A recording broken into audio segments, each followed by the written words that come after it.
Hey there, folks. Welcome to our cozy nook of tales and adventures. Today, like every episode, we're unlocking the doors of imagination to explore new worlds, meet fascinating characters, and experience unique emotions.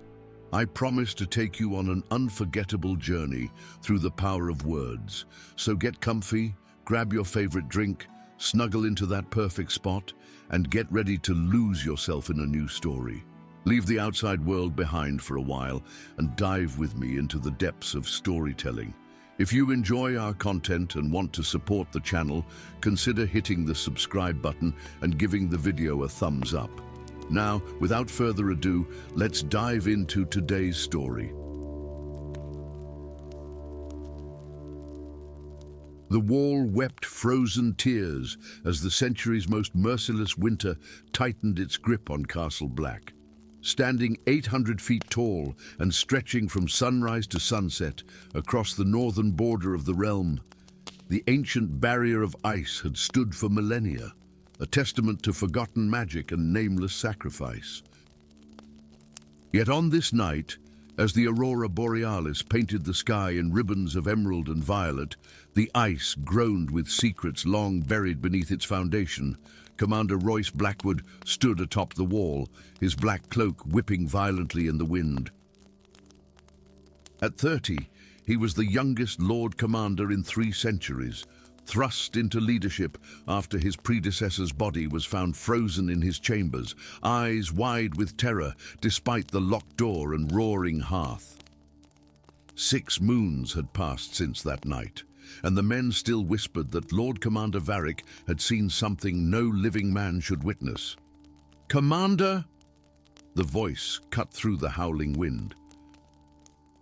Finn, a stocky ranger with a frost-flecked beard, approached with urgency in his steps. "The eastern tunnels, the ice has revealed something." Royce's breath clouded before him. "Show me." In the deepest level beneath Castle Black, where the ancient fortress merged with the wall's foundation, a patrol had discovered a fissure in the ice, a jagged mouth revealing a passage that, according to every map and chronicle, should not exist. It appeared when the support beams shifted, Finn explained, his torch illuminating a narrow corridor carved into the living ice. "Garrett says the markings aren't wildling work. Too precise." Royce studied the smooth walls where spiral patterns had been etched with mathematical precision. His gloved fingers traced symbols unlike any he had encountered in the archives. "How deep does it go?" "We don't know, Commander. We waited for you." Drawing his sword, Dragon Song, a blade of Valyrian steel passed down through generations of Night's Watch commanders, Royce nodded. "Lead on." The passage descended at a gentle angle, spiraling deeper beneath the wall. The air grew surprisingly warmer, not colder, and carried a scent of stone and metal rather than ice. After 100 paces, the narrow corridor opened into a circular chamber that stole the breath from Royce's lungs. 7 statues, each twice the height of a man, stood in a perfect circle. Carved from black stone that seemed to absorb the torchlight, they depicted warriors in armor of an ancient design, their faces hidden behind helms shaped like the heads of different beasts: wolf, bear, eagle, serpent, stag, raven, and dragon. Each figure stood with weapons outstretched toward the center of the chamber, where their blades met above a circular dais of white stone. "All by the old gods and the new," whispered Finn. "What is this place?" Royce approached the statues with reverence and mounting unease. The chamber hummed with power, subtle but unmistakable, like the moment before lightning strikes. His eyes were drawn to the dragon-helmed figure, whose extended hand clutched not a weapon, but a small object that glinted in the torchlight. An amulet of black stone, shot through with veins of crimson that pulsed like living blood. "Dragon glass," Royce murmured, recognizing the material the wildlings called frozen fire. Without thinking, He reached out and removed the amulet from the statue's grasp. The chamber fell silent. The subtle humming ceased so abruptly that Royce's ears rang with its absence.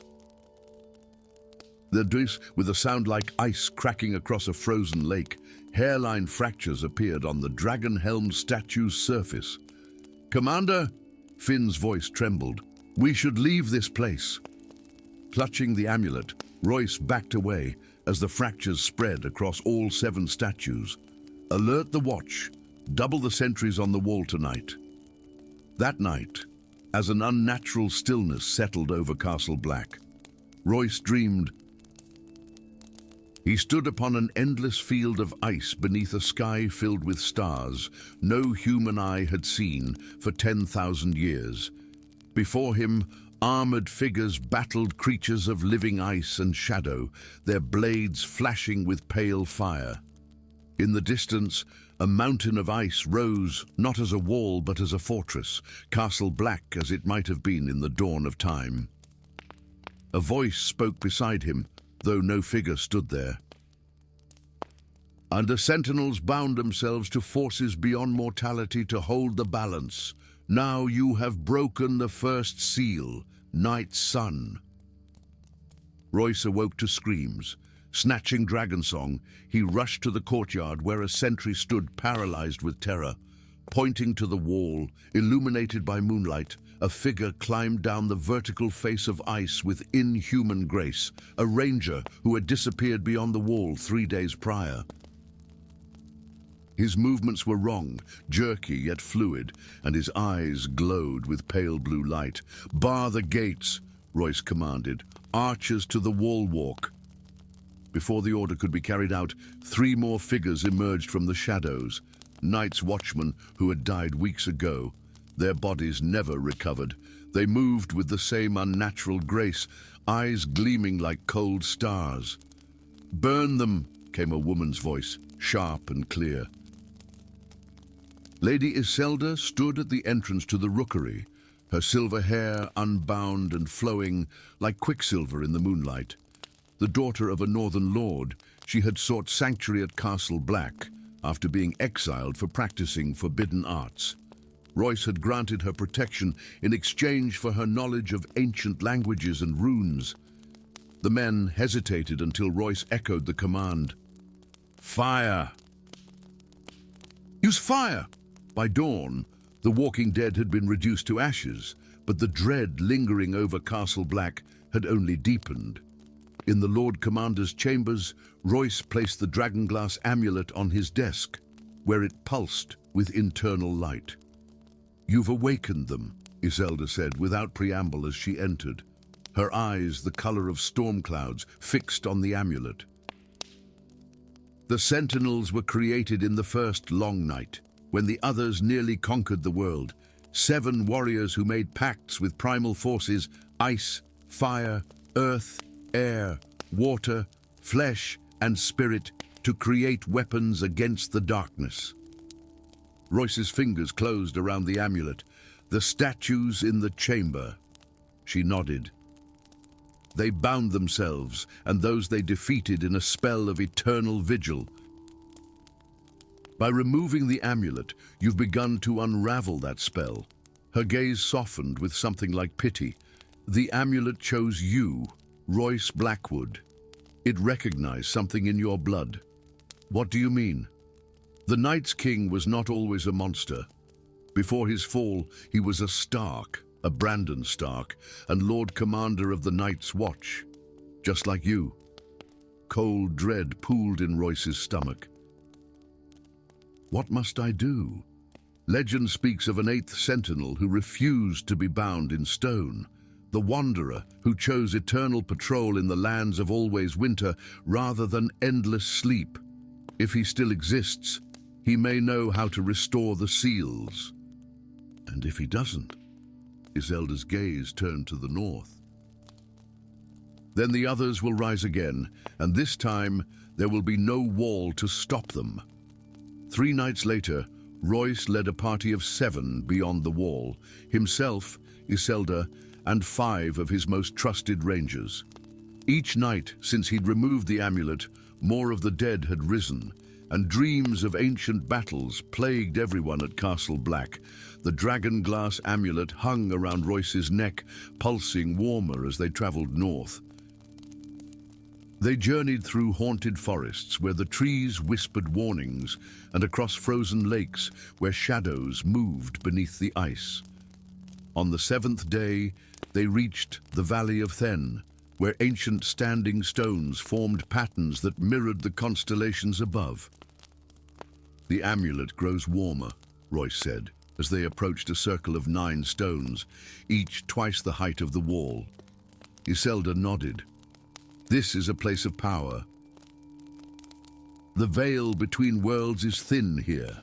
As they entered the stone circle, the air shimmered, and suddenly they stood not in the snowy valley, but on a desolate plain of ice beneath a sky filled with unknown stars, the same landscape from Royce's dream.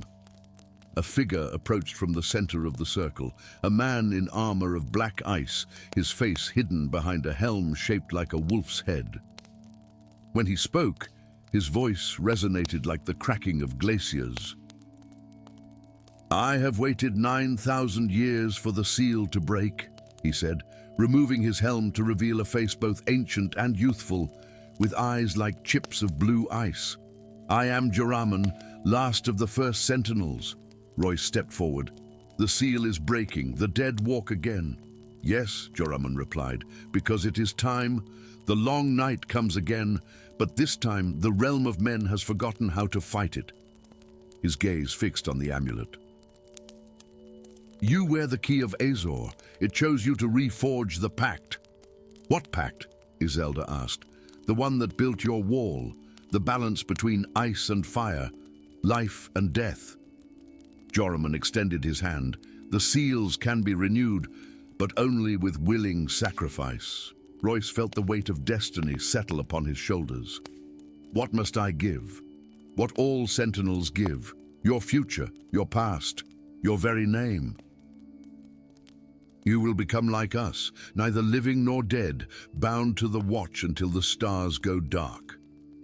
As dawn broke over the Valley of Then, 7 figures returned to Castle Black, though none who had departed with Royce Blackwood. They wore armor of strange design, their faces hidden behind helms shaped like beasts of legend. They spoke no words as they passed through the gates, climbing to the highest point of the wall, where they took up positions facing north. In the years that followed, the Night's Watch told tales of these silent guardians who appeared during the darkest nights, when the cold was so bitter it cracked stone.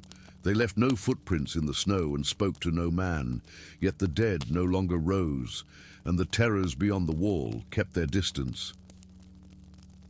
And sometimes, on nights when the aurora painted the sky, men claimed to see an 8th figure walking the battlements, a commander in a cloak as black as midnight, his sword gleaming within a fire, keeping his eternal watch over the realms of men. Story 2. The ancient stones of Castle Black whispered secrets older than memory as winter winds howled beyond the wall. 800 feet of towering ice stood sentinel against the darkness of the north, its surface gleaming like polished obsidian beneath the cold light of stars older than mankind itself. Within the fortress's weathered walls, Meister Aldrich hunched over a brittle parchment, his breath forming ghostly clouds in the bitter cold of the library tower, despite the 3 hearth fires that struggled against the darkness. At 62, Aldrich's hands bore the blue-veined witness of age, yet they moved with precision as they carefully lifted crumbling leather bindings from a stone chest uncovered during renovations of the Western Tower, a chamber sealed for centuries until a particularly violent storm had collapsed part of the wall. The chest bore no markings save for a series of spiraling runes that even Aldrich, with his 40 years of scholarly devotion, could not decipher. "Knowledge is a torch in the darkness," he whispered the Citadel's creed to himself, his voice hardly disturbing the dust motes that danced in the feeble lamplight. The lock had surrendered to his persistent efforts 3 nights prior, Yet he had waited, sensing that whatever lay within should only be unveiled during the hour of the wolf, when night was deepest and the barrier between worlds thinnest. The tome that emerged from the chest's depths seemed to absorb the light around it. Bound in leather blacker than a moonless night, its cover bore no title, only an intricate pattern of silver inlay depicting the wall with 13 small figures standing atop it, their arms raised toward a dark sky where 3 stars aligned in perfect conjunction. Aldrich's heart quickened. In all his years serving the Night's Watch as their unofficial historian and record keeper, he had never encountered any mention of this book.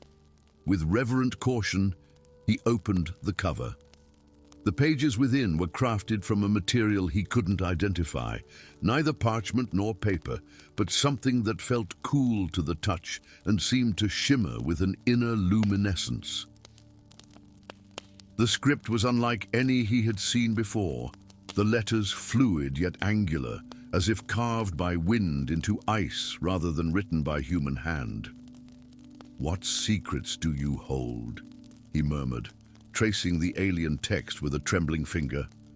As his flesh made contact with the page, a jolt of cold fire shot through his arm. The characters seemed to shift beneath his gaze, rearranging themselves into words he could suddenly comprehend. The Codex of Frost and Shadow, scribed by Bran the Builder and the 13 Sentinels in the Dawn Age, when the long night threatened to consume all lands beneath the stars. Aldrich gasped, his scholarly skepticism warring with the evidence before his eyes. Bran the Builder was a figure of legend, the architect who had raised the wall 8,000 years ago after the first long night. If this book truly dated from that era, the master read through the night, forgetting time as the strange text revealed itself to him. The book spoke of the true origin of the wall, not merely a barrier against wildlings, as the modern watch believed, but a magical ward against creatures of ice and shadow that had nearly conquered the world during the long night. It detailed rituals of power that could command these beings, binding them to mortal will. But most disturbing were the prophecies, detailed predictions of celestial alignments that would weaken the ancient spells woven into the wall's foundation. According to the text, such an alignment approached within a fortnight. Dawn found Aldrich still hunched over the book, his candles burned to stumps. When he finally dragged himself to the common hall for a meager breakfast, dark circles shadowed his eyes, and his normally neat robes hung disheveled from his frame. "You look as though you've seen a ghost, Meister," observed Lord Commander Harlow, a bear of a man whose graying beard did nothing to diminish his imposing presence. "Perhaps I have," Aldrich replied cryptically, his mind still swimming with ancient words. 3 days later, the first reports came. Night watchmen claiming to have seen figures moving through mist on the wall's northern face. Rangers returning with tales of eerie blue lights dancing among the haunted forests. And most disturbing, words appearing overnight on the walls of the castle, etched in frost that refused to melt even when touched by flame. The veil thins. The sentinels return. The pact must be renewed. Aldrich knew with bone-deep certainty that he had unleashed something by reading the forbidden text. The book now never left his side, secured in a leather satchel against his chest. Each night, he discovered new passages revealed, as if the tome itself decided what knowledge he was ready to receive. On the 5th day after his discovery, a ranging party returned with a prisoner, a wildling woman with hair as white as bone and eyes the color of glacial ice. She fought like a shadow cat as they dragged her into the castle's courtyard, spitting curses in the old tongue until her gaze locked with Aldrich's across the frozen ground. Her struggles ceased immediately. "You," she said in the common tongue, her accent thick but understandable. "You are the one who opened the door." That night, against the Lord Commander's objections, Aldrich visited the wildling in her cell. She sat cross-legged on the stone floor, seemingly unbothered by the cold that made the guards rotate hourly to avoid frostbite. "I am Meister Aldrich." "Names have power," she replied. "Mine is Ravenna of the Frozen Lake people. We are the last who remember the truth of the long night. What do you know of this?" Aldrich withdrew the book from his satchel. Ravenna's eyes widened. "The Song of Winter," she whispered. "And we thought it lost when the ice swallowed the night fort. It speaks of rituals to control the creatures beyond the wall." A bitter laugh escaped her lips. "Control? Is that what you believe?" She leaned forward, the chains at her wrists rattling. "That book does not contain spells of mastery, old man. It contains warnings. The rituals described are those that failed." Before Aldrich could respond, a horn blasted from atop the wall, one long note signaling rangers returning. But then a second blast followed, and a third, the sound echoing off the courtyard stones like the wail of a dying god. 3 blasts. The signal no living ranger had sounded in a century. White walkers. Chaos erupted throughout Castle Black as men rushed to their posts, many still buckling armor or searching for weapons. Aldrich helped Ravenna to her feet, using the master key at his belt to unlock her shackles. "Why free me?" she asked, rubbing her wrists. "Because if what approaches is what I fear, we will need your knowledge to survive the night." As they emerged into the courtyard, a lone figure rode through the tunnel beneath the wall, a man clad entirely in black, though not the standard issue of the watch. His armor seemed forged from smoky metal that reflected no light, and a hood concealed his features. Behind him, the tunnel's iron gate crashed down with ominous finality. The stranger dismounted with fluid grace, his movements suggesting neither youth nor age. When he pushed back his hood, a collective gasp rose from the assembled brothers of the Watch. His face bore a network of scars that formed patterns similar to those in the Book E, and his eyes were the milky white of blindness. Yet he moved as one who saw everything. "I am Kaiden." His voice rang across the courtyard like steel on stone. "Last of the Shadow Rangers. The stars align, as they did 8,000 years ago. The barrier weakens." Lord Commander Harlow stepped forward. "What barrier?" "The one that keeps the dead at bay," Kaiden replied. "The true purpose of your wall." That night, as an unnatural storm raged against the fortifications, Aldrich, Ravenna, and the mysterious Kaiden gathered in the Lord Commander's tower. The book lay open between them, its pages now glowing with an ethereal blue light. The founders of the Watch were not merely soldiers, Kaiden explained, his sightless eyes somehow following every movement in the room. They were wardens of ancient magic, 13 warriors who sacrificed their souls to bind the power of winter within the wall. "The Sentinels," Aldrich murmured, remembering the 13 figures depicted on the book's cover. "Yes," Ravenna confirmed. "In the stories of my people, they neither lived nor died, but became one with the ice, their vigilance eternal." "Then why do the dead stir now?" demanded Harlow.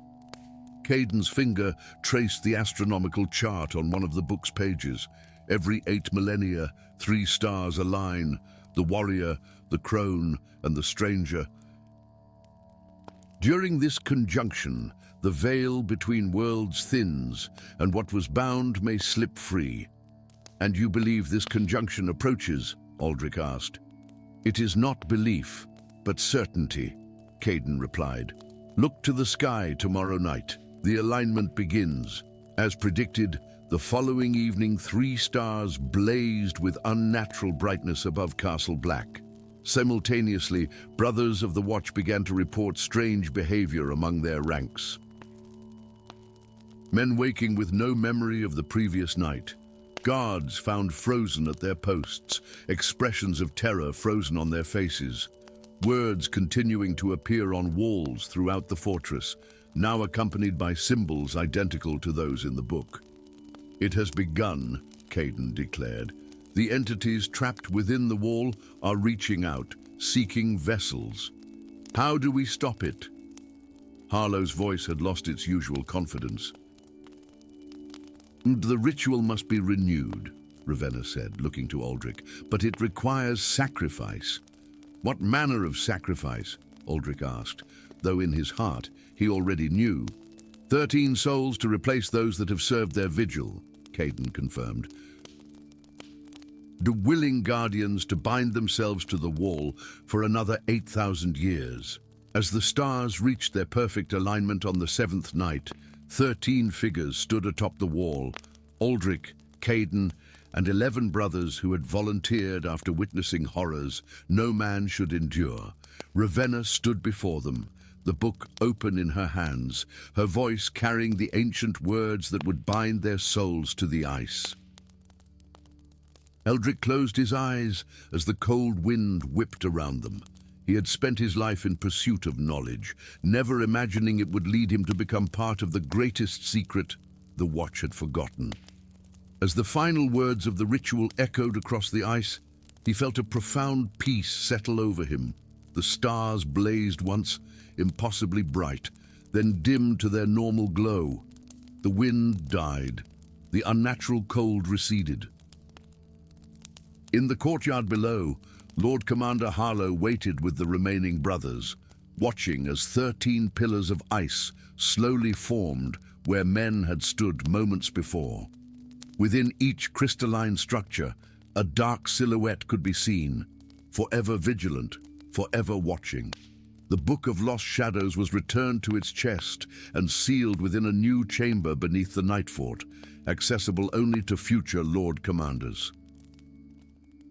And with each passing of the Ravens, fewer remembered the truth of what occurred that winter at Castle Black, until it became just another ghost story whispered around fires on the longest nights, when the wind howls secrets across the ancient wall that guards the realms of men.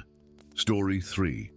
A crack thundered across the northern sky as a sliver of dawn broke over the horizon, painting Castle Black in hues of amber and gold. Lady Commander Lyanna Frost stood atop the wall, 800 feet above the frozen wasteland beyond, her silhouette a solitary sentinel against the awakening day. Her breath clouded before her in the bitter cold, yet she remained motionless, watching as an impossibility unfolded beneath her vigilant gaze. The wall was weeping. Not the usual meltwater that occasionally trickled down its southern face during brief summer thaws, but thick rivulets of ice-blue tears that carved glowing channels through the ancient barrier. For 8,000 years, the wall had stood unchanging, a testament to forgotten magic and lost knowledge. Now it wept as if mourning the passing of an age. "Commander," the voice of her first ranger, Thorn, broke through her reverie. "You should see this." Without awaiting her response, he led her to the winch cage that would carry them to the base of the wall. The descent was silent save for the creak of ancient chains and the distant sound of ice shifting, a sound no living member of the Night's Watch had heard in living memory. At the base, a crowd had gathered. Brothers of the Watch stood in a semicircle, their black cloaks stark against the pallor of fresh snow, eyes fixed upon a gleaming object that protruded from the wall's foundation like a splinter from flesh. A sword hilt, its pommel shaped like a snarling wolf's head with eyes of blood-red garnet, emerged from the solid ice as if thrust there by some giant hand. The crossguard, forged of metal darker than midnight, bore intricate runes that seemed to shift and change when viewed from different angles. "Long Claw," whispered an elderly ranger, his voice filled with reverence and fear. The lost blade of House Mormont vanished 3 centuries past. Lyanna approached cautiously, her steps crunching in the fresh snow. As the first woman to ever lead the Night's Watch in its millennia of existence, she had learned to move with deliberate confidence, never showing hesitation before her men. Yet now, facing this relic from legend, even her iron will faltered. "Has anyone touched it?" she asked, her voice carrying the crisp authority that had earned her both respect and resentment among the Brotherhood. "None would dare, Commander," Thorn replied. "Old Nan's tales say only the worthy can claim a blade awakened from enchanted slumber." Lyanna removed her glove, revealing long fingers marred by the scars of countless battles. The air around the sword hummed with something beyond sound, a vibration that resonated in bone and blood. As her fingers closed around the hilt, a jolt of energy surged through her arm, and the world around her dissolved into swirling mist. She stood upon a battlefield littered with the fallen. The sky above burned with lights of green and purple, illuminating a host of pale figures with eyes like blue stars advancing against a thin line of defenders. At their center stood a being of ice and malice, its crown of crystalline spines reflecting the aurora above. Facing this nightmare alone stood a warrior wielding a blade of glowing steel, Longclaw, against the endless night. "Unbind it," whispered a chorus of voices that seemed to emanate from the earth itself. "The devourer of souls must never walk free again." Lyanna gasped as reality reasserted itself, the vision fading like morning mist before the sun. The sword had moved, not by her hand but of its own accord, emerging further from the ice with a sound like breaking glass. The blade now visible was unlike any steel she had seen, rippled with patterns like flowing water frozen in an instant, its edge gleaming with deadly promise. "Commander?" Thorn's voice seemed distant, though he stood at her shoulder. Without answering, she pulled, and Longclaw slid free from its icy prison with surprising ease. The moment the tip cleared the wall, a tremor ran through the massive structure, and the blue tears flowing down its face momentarily glowed with inner light. "The sword has chosen," declared Maester Aemon, the ancient chronicler of the Watch, his blind eyes somehow finding Lyanna unerringly. "The old gods help us all." That night, as Lyanna studied the blade in her chambers, a prisoner was brought before her, a knight in tarnished armor who had been captured leading a wildling raiding party. Despite weeks of harsh interrogation, he had revealed nothing but his name, Sir Dominic of House Valyrian. "You requested my presence, Lady Commander." His voice carried the refined accent of southern nobility, at odds with his haggard appearance and the heavy chains binding his wrists. "Your eyes," Lyanna said without preamble.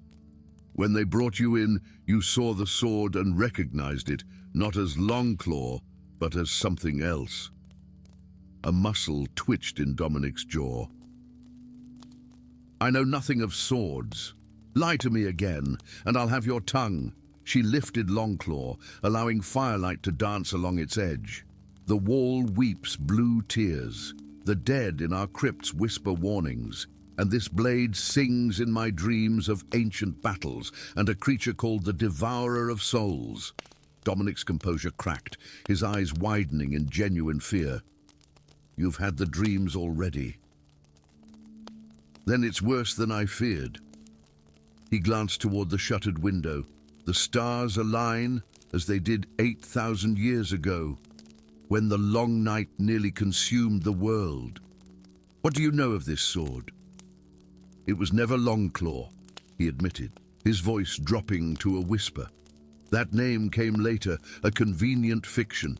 Its true name is Soulkeeper, forged in the Dawn Age from metal that fell from the stars. My family has guarded its secret for generations, waiting for the signs of its return." He nodded toward the runes on the crossguard. Those markings tell its purpose, to bind what cannot be destroyed. And what cannot be destroyed? Lyanna asked, though in her heart she already knew. The Devourer, an entity older than the first men, imprisoned beneath ice and spell when the wall was raised. Dominic leaned forward, chains rattling. The sword didn't emerge by chance. It's a warning. The seals are failing. Over the following days, more omens manifested throughout Castle Black.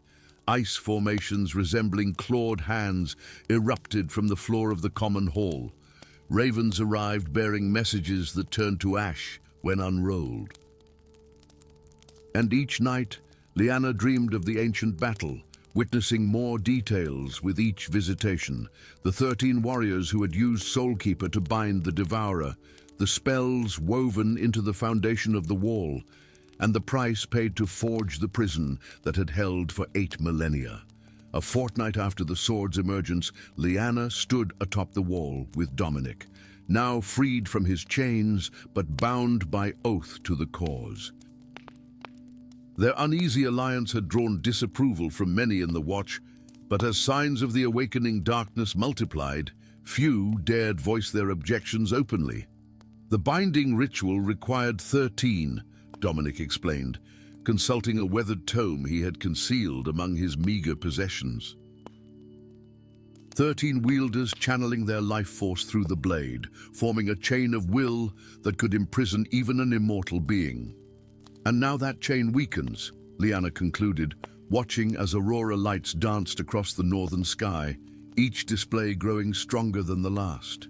Yes, the stars moved toward conjunction, just as they did during the long night. Dominic's finger traced a constellation pattern illustrated in his book. When they align perfectly 3 nights hence, the Devourer will test its bonds with full strength. Can the binding be reinforced? Perhaps, but we would need 13 willing souls and knowledge of the original incantation. Lyanna unsheathed Soulkeeper, its blade glowing faintly in the darkness. The sword remembers. In my dreams, I hear the words they spoke. 3 nights later, as the prophesied celestial alignment approached its apex, 13 figures stood in a circle atop the wall, Lyanna, Dominic, and 11 volunteers from among the Watch. Each had witnessed enough inexplicable horrors in recent days to silence any doubts. The sword Soulkeeper lay at the circle's center, its blade thrust into the ice, pulsing with blue-white energy that cast their faces in ghostly relief. Below, at the wall's foundation, the ice had begun to crack and shift, revealing glimpses of something darker than night, moving within, tendrils of shadow that probed each fissure like searching fingers. "Join hands!" Lyanna commanded, her voice steady despite the terror clawing at her throat. "Whatever happens, do not break the circle." As they linked hands, Soulkeeper's glow intensified, spreading through the ice beneath their feet in a spiderweb of light. Lyanna began to recite the ancient words that had come to her in dreams, their syllables harsh and alien upon her tongue. With each phrase, the sword's radiance grew stronger, and answering tremors shook the wall to its foundations. The darkness below roared in thwarted rage, a sound that existed beyond hearing, felt rather than heard, as pressure against the mind.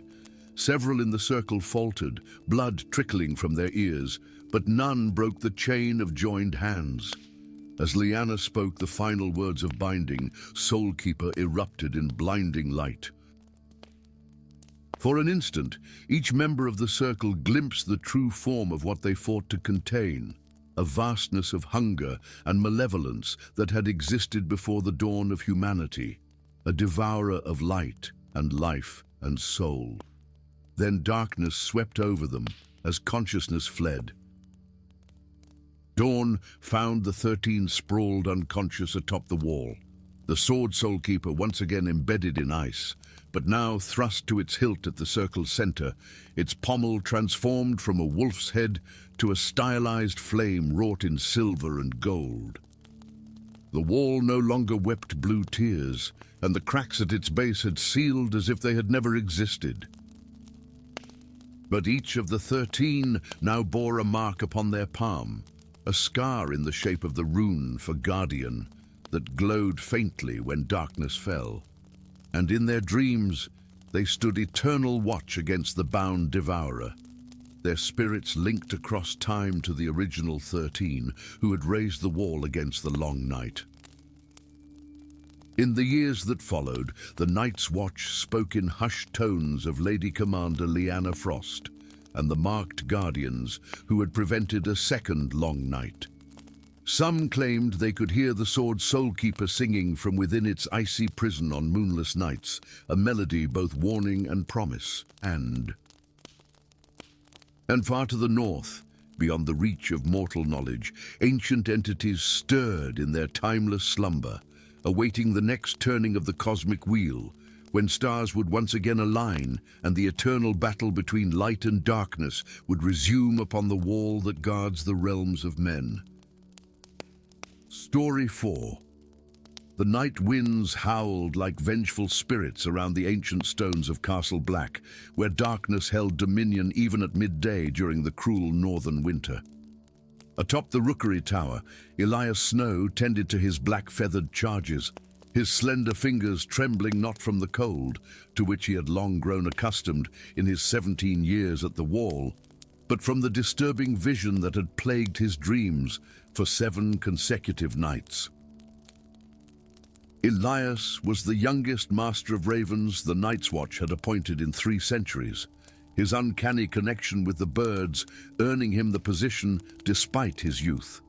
The brothers jested that corvid blood must flow through his veins, though they did so with a measure of unease, for there was something in the young man's storm-grey eyes that seemed older than his years, a knowing that men found unsettling.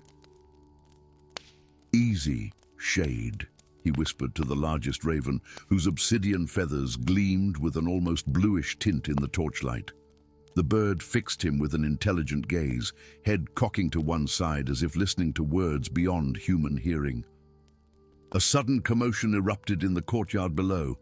Elias moved to the window, watching as 4 rangers carried a body through the tunnel beneath the wall, the 3rd in as many weeks. Even from this distance, he could see the expression of horror frozen on the dead man's face, the same unnatural pallor that had marked the previous victims.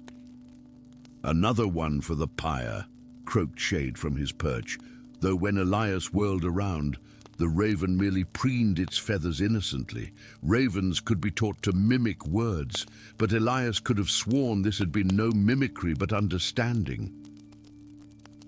That night, as snow blanketed Castle Black in sepulchral silence, Elias dreamed again. He soared high above the haunted forest beyond the wall, the world below rendered in shades of silver by moonlight. A presence joined him in flight, a raven larger than any in the rookery, with plumage dark as the void between stars. Where a bird should have 2 eyes, this creature possessed 3, the 3rd opening vertically in the center of its forehead, glowing with a cobalt radiance that pierced the darkness. "The one who walks between worlds awakens," the creature spoke directly into his mind. "Ancient bonds weaken." The shadow beneath Castle Black stirs from slumber. The dreamscape shifted, and Elias found himself descending into labyrinthine passages beneath the fortress, tunnels and chambers that had not seen human footfall in centuries. At their heart waited a throne of obsidian, upon which sat a figure of living darkness, its form constantly shifting like smoke, yet possessing terrible substance.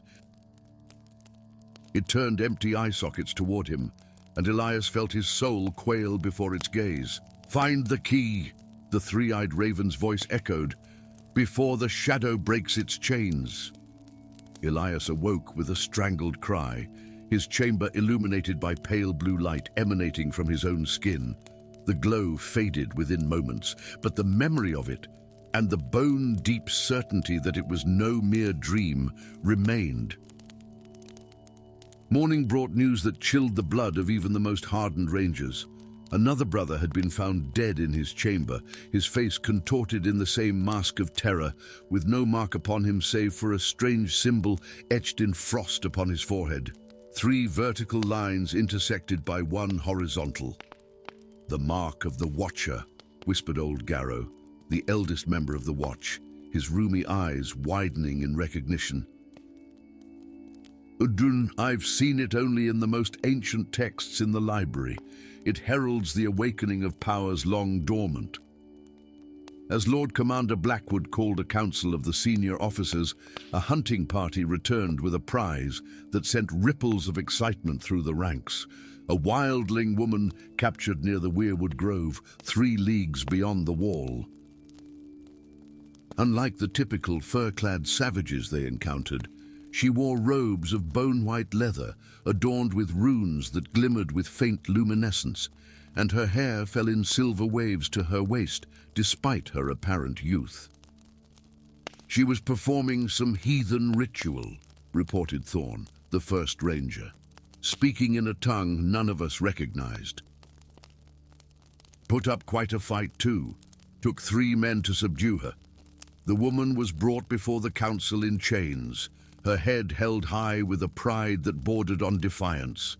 Her eyes, the color of glacier ice, swept the chamber before settling on Elias with an intensity that made him shift uncomfortably. "You," she said in perfect common tongue, ignoring all others present.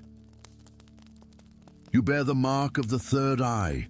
The chamber erupted in confused murmurs until Lord Commander Blackwood slammed his fist upon the table. "Silence! Woman, state your name and purpose at the wall."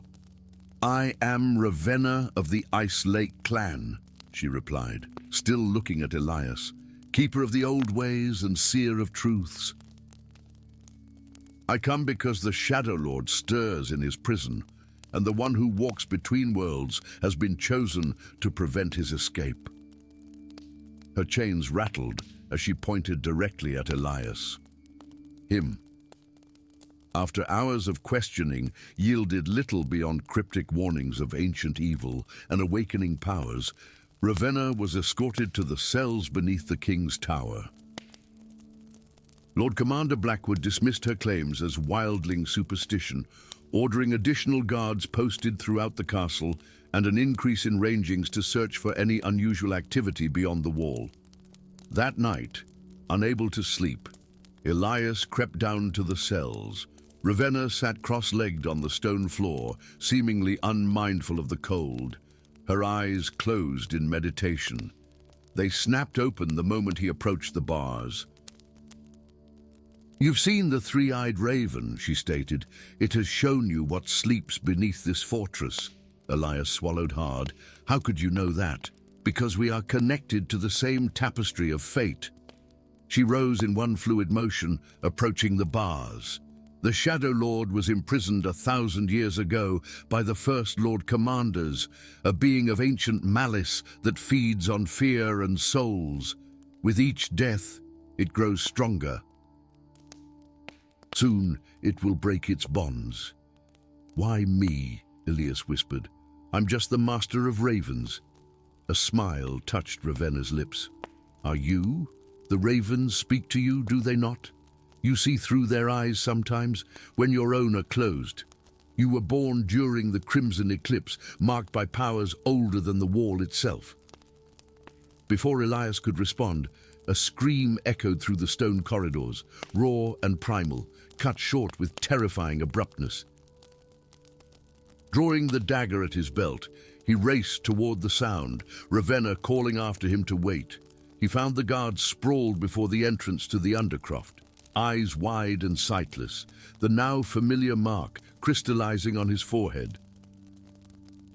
A chill emanated from the open doorway leading down into darkness, and with it came a whisper like dry leaves scraping across stone. "Elias." The sound of approaching footsteps forced him to retreat, but not before he glimpsed something moving in the shadows below, a darkness deeper than absence of light, possessing terrible purpose. Dawn found Castle Black in turmoil. 3 more brothers had perished in the night, and a strange phenomenon had manifested throughout the fortress, words appearing on walls, etched in frost that refused to melt even when touched by flame. The one who walks between worlds must face the Shadow Lord. Commander Blackwood, shaken but resolute, ordered the wildling woman brought before him again. This time, Elias spoke in her defense, relating his dreams and the whispers he had heard. To his surprise, old Garrow supported his claims, producing a crumbling tome from the library. The Codex of Night speaks of a Shadow Lord bound beneath the fortress by blood magic, the elderly man explained, and of a chosen one who would appear when the binding weakened, one marked by the third eye, with power over ravens and the ability to walk between the world of flesh and the realm of spirits. Reluctantly, Blackwood ordered Ravenna released into Elias's custody. If there is truth to these tales, we must act. But know this, Snow, if this is some wildling trickery, both your heads will adorn the wall. Guided by Ravenna's knowledge and his own visions, Elias descended into the Undercroft that night. Ancient stairs spiraled deep into the earth, far below the foundations of Castle Black, into tunnels hewn from bedrock by hands not entirely human. Ravenna traced glowing symbols upon the walls as they progressed, invoking protections in the language of the first men. The Shadow Lord was once a great sorcerer who sought immortality, she explained as they ventured deeper. He performed a ritual to transcend death, but it twisted him into something neither living nor dead, a being of pure malevolence. The first night's watch was formed not to guard against wildlings, but to ensure he remained imprisoned. And now the magic fails, Elias concluded, feeling the truth of it in his bones. Yes, the stars align as they did 1,000 years ago, weakening the barriers between worlds. Ravenna withdrew a crystal vial from her robes, filled with liquid the color of moonlight. This is blood of the weirwood, mixed with essence of dragonglass. It can renew the binding, but must be applied to the original altar while speaking the words of power. At the lowest level, they emerged into a vast, circular chamber. At its center stood an altar of black stone, surrounded by 13 pillars carved with runes that pulsed with fading luminescence. Upon the altar, visible only to Elias's newly awakened sight, lay chains of pure light that bound a writhing mass of shadow to the stone.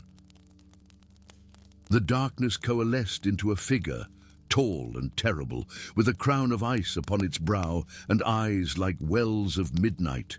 When it spoke, its voice resonated not in the air, but within their minds, promising power and knowledge beyond mortal comprehension in exchange for freedom. "Release me," it commanded, its will pressing against Elias's consciousness like a physical force. "And I shall make you more than human." For a moment, Elias wavered, glimpsing visions of himself commanding powers that would make the greatest sorcerers of legend seem like children playing at magic. Then a familiar presence brushed his mind, the three-eyed raven, its third eye blazing with blue fire. "Remember who you are," it whispered, "walker between worlds, keeper of balance." With newfound clarity, Elias recognized the Shadow Lord's deception. Raising his hand, he found it glowing with the same blue radiance from his dream. The mark of the third eye burned upon his forehead as he began to chant words he had never learned yet somehow knew. An incantation, ancient when the wall was young. Ravenna poured the weirwood essence upon the altar as shadows lashed around them like living whips. The Shadow Lord's form expanded, filling the chamber with suffocating darkness as it fought against the renewal of its bonds.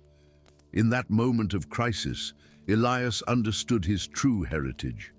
Descendant not only of the first men, but of the original builders of the wall, those who had woven magic into ice to create a barrier against the darkness. The power had diluted through generations, but had concentrated once more in him. Placing his glowing hand upon the altar, Elias completed the binding. Light erupted from the 13 pillars, reforming the chains that bound the Shadow Lord.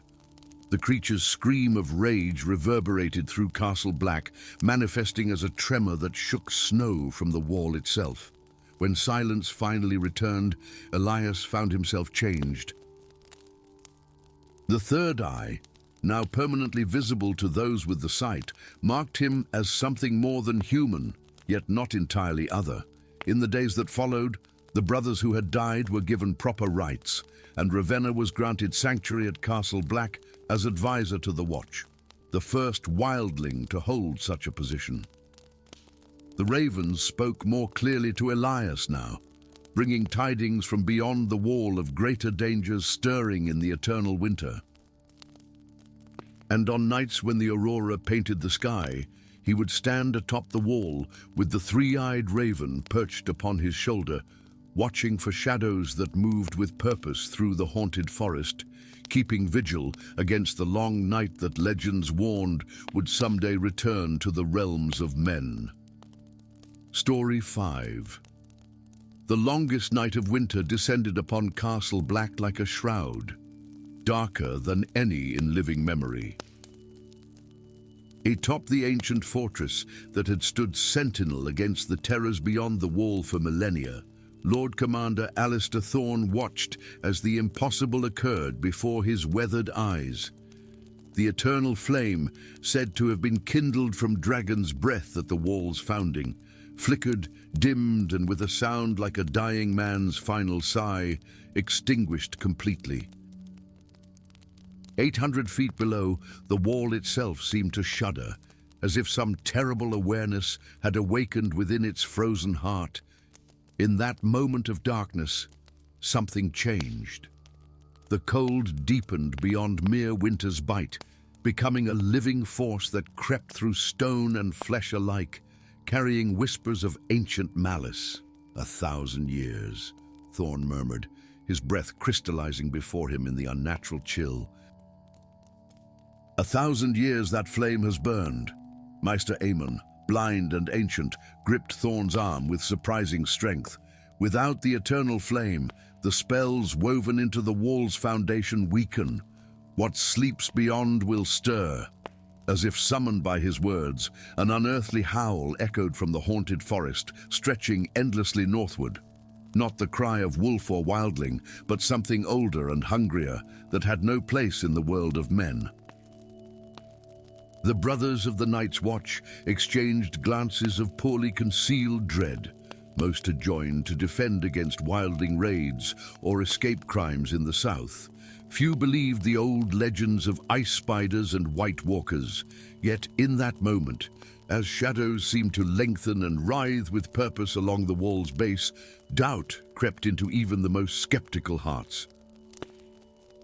Or the records speak of this, Maester Aemon continued, his milky eyes staring into darkness only he could pierce. Once before, in the Age of Heroes, the flame faltered. The Chronicles of Night tell how Bran the Builder journeyed to the frozen caves beneath Frostfang Mountain to recover the Emberstone, the only artifact that can rekindle the sacred fire. Thorne's hand unconsciously moved to the scar that bisected his face from brow to jaw, a relic from a wildling blade years past. At 52, he had spent more than half his life defending the wall, earning a reputation for ruthless efficiency and unwavering duty. The men feared him more than respected him, but fear kept them alive in this merciless realm. The frozen caves lie 3 weeks' journey beyond the wall, he said, through wildling territory and worse. Then we'd best begin at first light, Meister Eamon replied with the certainty of one who had witnessed 80 name days come and go. And for each hour the flame remains unlit, the darkness grows bolder. Dawn, when it finally broke over the eastern horizon, seemed diminished, a grudging greyness rather than true light. Thorn stood in Castle Black's courtyard, selecting men for the expedition. 10 of his finest rangers, hardened by countless rangings beyond the wall, prepared weapons and supplies with grim efficiency. "Bring him," Thorn ordered, nodding toward the ice cells beneath the warden's tower. 2 guards descended and returned moments later, dragging a massive figure between them. Despite weeks of imprisonment, Maegor the Exile stood tall and defiant, his wild red beard reaching his chest, blue tattoos spiraling across his face and bare arms despite the biting cold.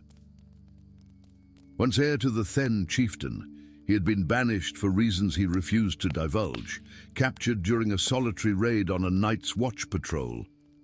"You need me," Maegor stated simply when brought before Thorn, his accent thick but words clear. "And why would I trust a wildling savage?" Thorn's voice carried the chill of steel in winter. Maegor's eyes, the pale blue of glacier ice, narrowed. "Because I alone know the true path through the frozen caves, because the flame's death affects my people too, because the long night comes for all who breathe." He leaned closer, chains rattling. "And because I am the last bloodline of those who helped forge the Ember Stone." Against the vehement objections of his officers, Thorn ordered Maegor's chains removed and replaced with bound wrists, a compromise that satisfied none but might save all. As the expedition party departed through the tunnel beneath the wall, the fortress behind them seemed more vulnerable than Thorn had ever seen it, as if the very stones sensed the flame's absence. Their journey carried them through landscapes of harsh, ethereal beauty, primeval forests where ancient sentinels towered 300 feet high, their needles encased in crystal shells of ice, frozen plains where wind sculpted snow into formations resembling the ruins of forgotten civilizations, valleys where mist clung to the ground like the breath of slumbering giants. By night, they huddled around meager fires that seemed to push back less darkness with each passing day. Strange sounds echoed across the wilderness, not the familiar calls of wolf or elk, but older voices that spoke in tongues no living man should comprehend. Twice they glimpsed pale shapes moving parallel to their course, too swift and silent to be wildlings, too deliberate to be beasts. On the 7th day, they lost the first man. Hardin, a veteran ranger of 20 years, simply vanished during his watch. They found only his footprints in the snow, ending abruptly as if he had been plucked skyward, and a strange pattern of crystalline frost radiating outward from the spot, like an enormous snowflake.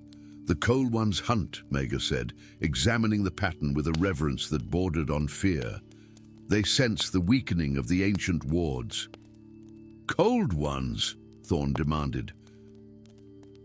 "Your kind calls them White Walkers.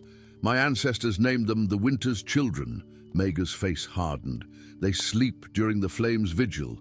Now they wake." That night, as Thorn took his turn at watch, Maegor approached him, moving with surprising silence for such a large man. "You wonder why you should trust me," the wildling said without preamble. "There is something you should see." He unlaced his outer furs, revealing a pendant hanging at his chest, an intricately wrought silver crow, clutching a ruby that glowed with inner light, even in the darkness. "The mark of the Fire Warden," Thorn whispered, recognition dawning. "The Chronicles speak of it, worn by those charged with guarding the flame's secret. For 1,000 generations, my line has kept this trust," Maegor said. "And the wall may divide our peoples, Crow, but some enemies threaten all who draw breath. Then why were you exiled? Why raid our patrols? A shadow of ancient grief crossed Maega's face. I needed to be captured, to be within Castle Black when the flame died, as was foretold. My exile was necessary. By the 14th day, their party had dwindled to 7.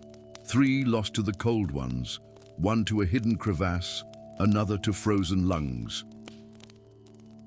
They reached the foothills of the Frostfangs as a storm descended, not the ordinary blizzards common to the north, but a tempest of unnatural fury that howled with voices almost human in their malice. "It knows we come!" Maega shouted above the gale as they sought shelter in a narrow ravine. "Ooh, the enemy gathers its strength against us." The entrance to the frozen caves yawned before them at dawn, a massive archway of ice so ancient it had taken on the blue-black hue of the deepest glaciers. Intricate patterns adorned its surface, spiraling designs that seemed to shift and move when viewed from the corners of one's vision. "The old magic remains strong here," Maega explained, tracing the patterns with reverent fingers. This place stood before the wall, before the first men. The children of the forest raised it in the Dawn Age. Within, the caves opened into chambers of breathtaking beauty and terror. Stalactites of ice hung like the teeth of leviathans from ceilings lost in darkness. Walls glittered with embedded crystals that cast prismatic reflections across floors smooth as polished glass.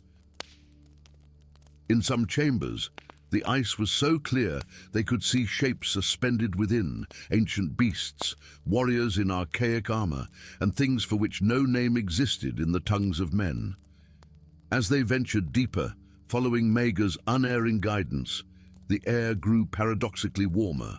An azure radiance suffused the passages, emanating not from any visible source, but from the very ice itself. "We approach the heart chamber," Maega whispered, his voice echoing strangely, "where fire and ice were wed at the world's founding." The passage widened suddenly into a vast circular chamber. At its center stood an altar of black stone, unmarked by frost despite the surrounding ice.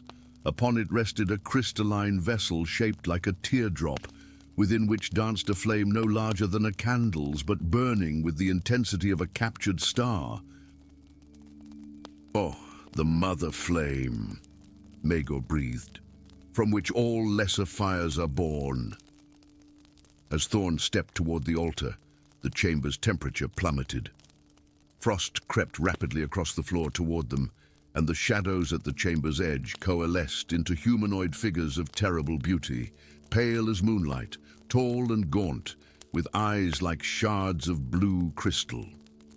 "Cold Ones," gasped one of the remaining rangers before a spear of ice transfixed his heart. Battle erupted in that sacred space, steel against ice, mortal flesh against ancient sorcery.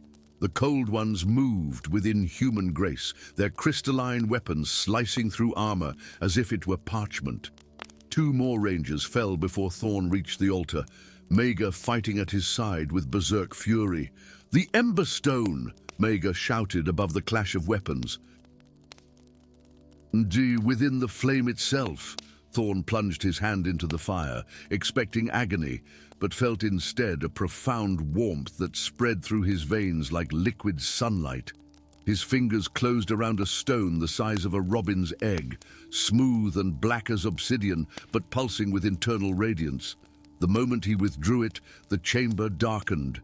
The Cold Ones surged forward with renewed purpose, sensing their opportunity.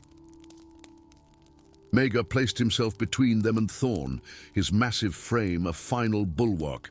"Go!" the wildling commanded. "I will hold them." "You'll die," Thorn stated, not a question but a certainty. A smile crossed Maega's face, transforming it from fearsome to almost gentle. "Death is not the end, Lord Crow.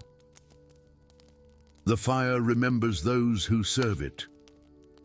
In that moment, Thorn saw beyond the wildling exterior to the lineage of guardians stretching back to the dawn of time. Men and women who had kept faith with a duty older than the realms of men. Your name will be remembered in Castle Black, Thorn promised, clasping the wildling's shoulder in a warrior's salute. Tell my tale true, Mago replied, then turned to face the advancing darkness, his pendant blazing like a small sun as he bellowed an ancient battle cry. Thorn and his last ranger fled through tunnels that seemed to shift and change behind them, guided by the pulsing light of the ember stone. They emerged under stars that looked colder and more distant than before, the winds carrying the scent of ancient ice and malice. The journey back to Castle Black became legend among the Brothers of the Watch, a desperate race against pursuing shadows through storms that sought to strip flesh from bone, across a landscape increasingly hostile to human life. The ranger succumbed 3 days from the wall, his final act using his body to bridge a chasm of ice so that Thorn could continue. When the Lord Commander finally staggered through the tunnel into Castle Black, he was alone, half frozen, his sword shattered, but the emberstone still clutched in his fist. Without word or ceremony, he climbed the steps to the Tower of Flame, each footfall heavier than the last. Beneath the watching eyes of the remaining brothers, Thorn placed the stone upon the ancient brazier. For a heartbeat, nothing happened. Then dizzy with a sound like a thunderclap, a column of white-gold fire erupted skyward, so bright it turned night to noonday across the surrounding leagues. High upon the wall, the ice wept, not the meltwater of spring, but tears of crystalline perfection that hardened into formations, resembling the faces of those who had sacrificed all to rekindle the flame. Among them, most prominent and lifelike, was the visage of Magor the Exile. Now Magor the Remembered, his frozen eyes forever watching the lands beyond. And in the nights that followed, when brothers stood watch against the encroaching darkness, they swore that within the eternal flame danced figures of all who had given their lives in its service across the millennia, guardians of the light that held back the long night and the terrors it contained, their vigil as timeless as the wall itself. Story 6. Beyond the towering edifice of ice that men called the Wall, where eternal winter held dominion and stars shone with ancient light upon the frozen wasteland, a solitary weirwood tree stood sentinel.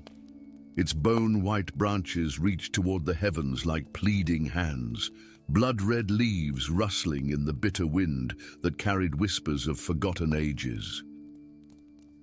Before this sacred witness, Elias Snow knelt in the snow, his breath forming ghostly tendrils in the frigid air as he prepared to forsake all previous lives and become a brother of the Night's Watch. "Hear my words and bear my vow," he began, his voice steady despite the cold that bit through his black furs. Around him stood a semicircle of brothers, their faces half hidden by shadow and frost, watching the bastard son of Winterfell give himself to the realm's most ancient order. Night fell like a shroud across the white expanse as Eddard recited the words thousands had spoken before him, to guard the realms of men, to live and die at his post, to take no wife, father no children, hold no lands, wear no crowns, win no glory. The familiar vows echoed against the ancient trees, but as he spoke the final words, "For this night and all the nights to come," something extraordinary happened. The carved face of the weirwood, solemn and watchful for millennia, began to weep. Not the gentle trickle of red sap that sometimes adorned such trees, but thick rivulets of blood that steamed in the cold air. The wind rose to a howl that formed words no living man had heard in 8,000 years. To stand between the darkness and the dawn, the wind seemed to whisper, an eighth vow unspoken for centuries. To die, so others might live. The gathered brothers exchanged uneasy glances, but none seemed to hear what Eddard heard. Only the old bear, Lord Commander Gior Mormont, narrowed his eyes at the weirwood's tears before ushering the shaken brothers back toward the torchlit silhouette of Castle Black. "The old gods have acknowledged your vow, Snow," he growled, his voice gruff with concealed concern. "'Twere best not keep them waiting in this cold." Yet as the party trudged back through the snow, Eddard could not shake the feeling of eyes upon him.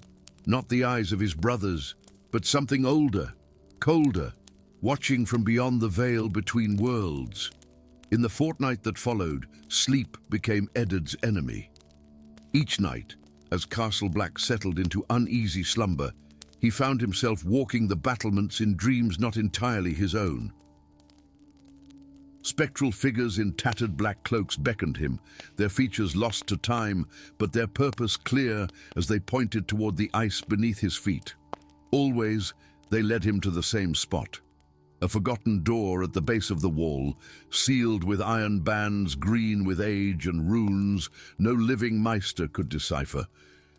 "You're not sleeping," observed Lyanna Blackwood one morning as they trained in the yard.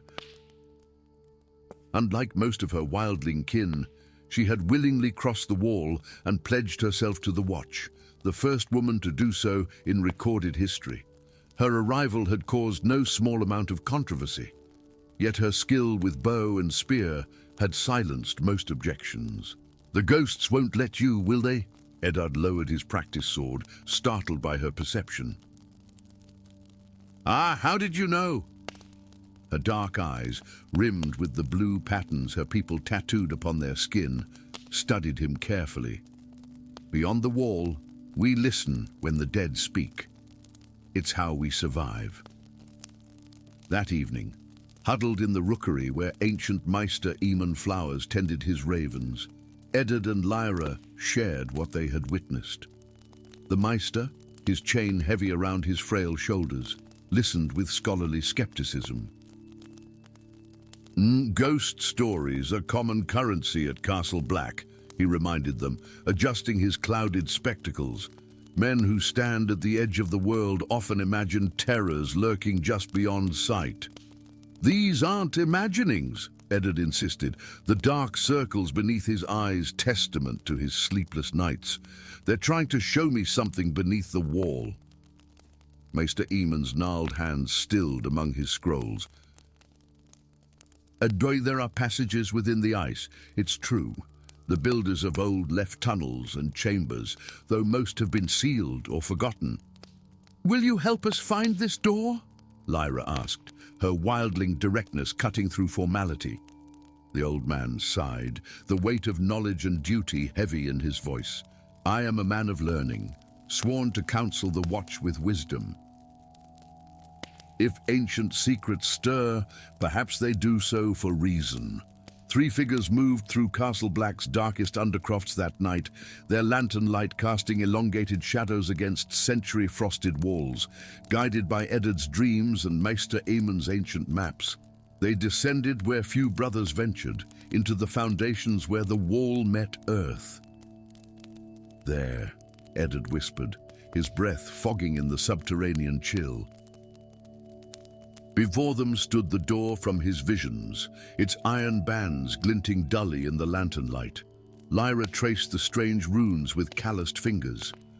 "These are the markings of the first men," she murmured, recognition dawning in her eyes. "My grandmother taught me their shapes when I was a child. With reverent care, Maester Eamon extracted a tarnished key from within his robes, its design matching the elaborate lock. This has been passed from Meister to Meister since the founding of Castle Black," he explained. "Each told to keep it close, but never speak of it." The lock surrendered with a groan of ancient metal, and the door swung inward on hinges that had waited centuries for this moment. Beyond lay not a chamber, but a vast hall carved from the ice itself, stretching impossibly deep into the wall's heart. 7 thrones of black ice lined the perimeter, each empty and waiting, their surfaces etched with runes of power and preservation. As they stepped across the threshold, The air shimmered, and 7 figures materialized, not the frightening specters of children's tales, but solemn men and women in the ancient garb of the Night's Watch, their features noble and grave. "At last," spoke the foremost ghost, his voice echoing like wind through a frozen forest. "The 7th sentinel returns." Meister Aemon fell to his knees, scrolls tumbling from his grasp. "The sentinels of night," he breathed, recognition and awe transforming his scholarly skepticism. "The first Lord Commanders, who bound themselves to the wall by blood and sorcery. We were 7, the ghost continued, his eyes fixed on Eddard. 7 who knew the truth of the long night and the price of dawn. 7 who made the sacrifice when darkness fell. The chamber filled with visions, the walls raising not by human hands but by ancient magic. The truth of the Night's Watch founding not as border guards, but as vessels for power beyond mortal understanding. The pact sealed in blood between the first men and the children of the forest. The Night's Watch was never meant to fight the darkness, Lyra whispered, understanding dawning. And they were meant to contain it, to bind it, through sacrifice, Eddard finished, the 8th vow echoing in his mind. The spectral Lord Commander nodded gravely. Every 1,000 years, the dark stirs beyond the wall. The magic weakens. 7 must stand and renew the binding, or all is lost. "Why me?" Eddard asked, though in his heart he already knew. "The blood of first men runs strong in you, son of Winterfell," the ghost replied. "But also the blood of the others, though diluted by generations. You bridge 2 worlds, as the Sentinel must." Meister Aemon's eyes widened. "The stark line, the legends of Night's King who loved a woman with skin like ice. 1,000 years have passed since the last binding," the ghost continued. "Already the others wake, already the dead rise. You must find 6 others, those whose hearts are true, whose courage will not falter." "The wildling woman is one," he nodded toward Lyra, "the scholar another." His gaze shifted to Aemon. "And the others?" Eddard asked. "You will know them by the mark of destiny. One born of fire, one who has died and returned, one who speaks with beasts, one who has betrayed and seeks redemption."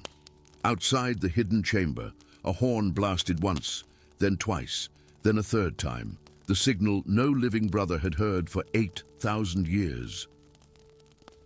"3 blasts for the others. The long night comes," the ghost warned as his form began to fade. "Gather the sentinels. Complete the circle.